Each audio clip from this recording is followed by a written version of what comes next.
बाद में त्रेता युग से ये सारे क्रम चल रहे हैं। त्रेता युग में भी रावण को अभिमान आ गया था और उसको भी ठीक किया था। द्वापर में कंस को आ गया था तो कृष्ण ने ठीक किया,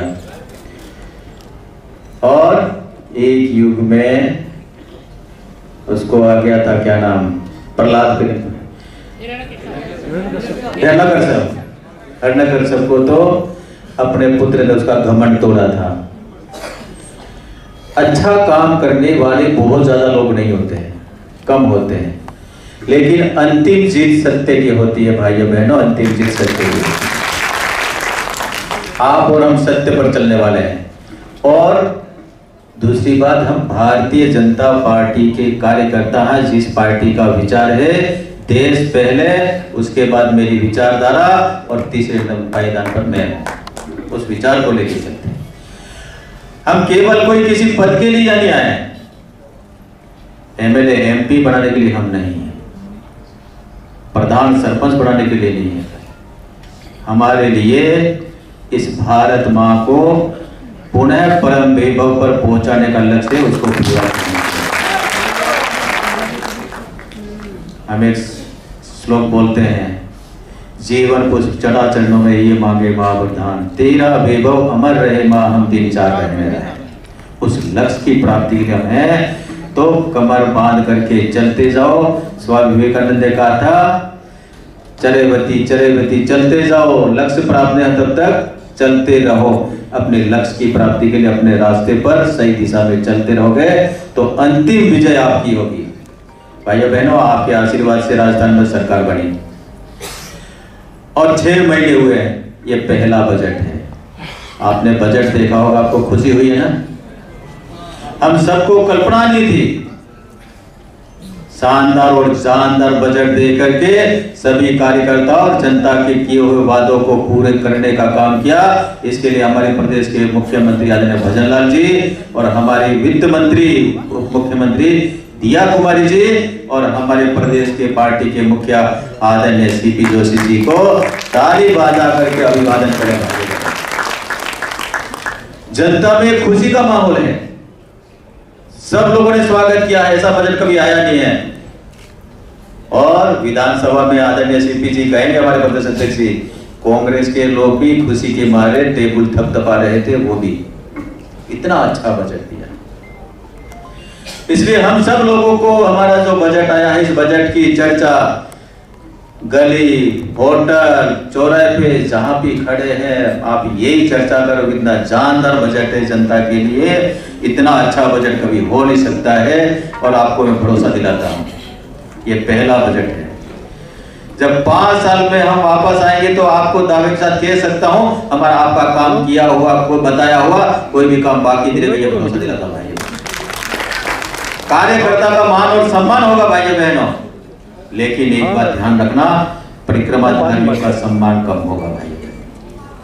जो मेरा मूल कार्यकर्ता, निष्ठावान कार्यकर्ता है, जो पार्टी के लिए जी जान लगाता है, न धूप देखता, न बरसात देखता है, न आंधी देखता, न तूफान देखता है, न कोई आदेश देगा ये देखता है, और दिन रात लगा करके पार्टी को आगे बढ़ाने के लिए, पार्टी को जिताने के लिए काम करता है, वो जो भी काम बताएंगे वो काम करने का हम पूरा करेंगे भाई, आपको नहीं करेंगे।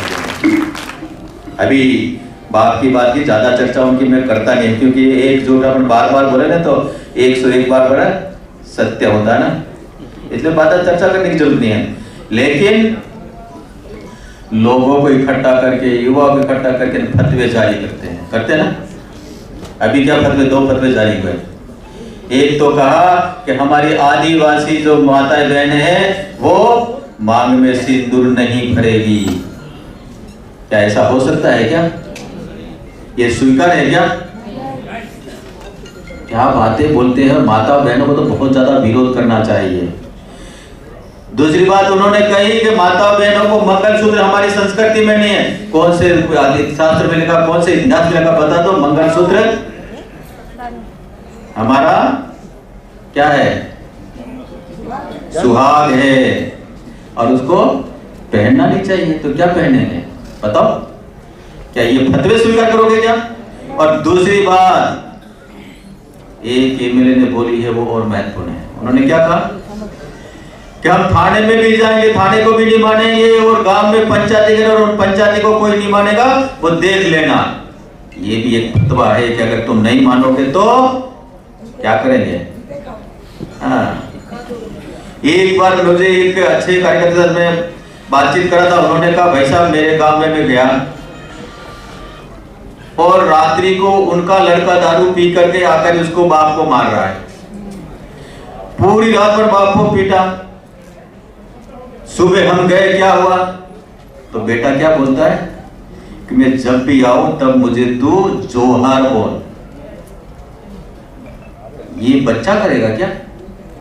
बच्चा हमारे बुढ़ापे का सहारा है और बच्चा बाप को कहता है कि तू मेरे को जोहार बोल। भाइयों बहनों, हमारी संतान तो सुबह उठ करके हमारे चरण स्पर्श करने का संस्कार हमारा है भाइयों बहनों, और इस प्रकार का संस्कार ये देते हैं कि ये हमको स्वीकार है क्या? इसका विरोध हमको करना चाहिए, नहीं करना चाहिए? सभी युवाओं को और सभी भाइयों बहनों को इसका हमको विरोध करना चाहिए भाइयों बहनों, और सोशल मीडिया पर भी खूब चलाना चाहिए, क्योंकि ये ज्यादा लंबा समय नहीं चलना है।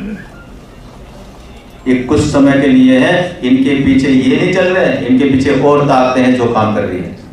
आदिवासी हिंदू सनातन संस्कृति को बचाने के लिए, आज भी बचाए रखने के लिए केवल है कोई तो वो आदिवासी है भाइयों बहनों।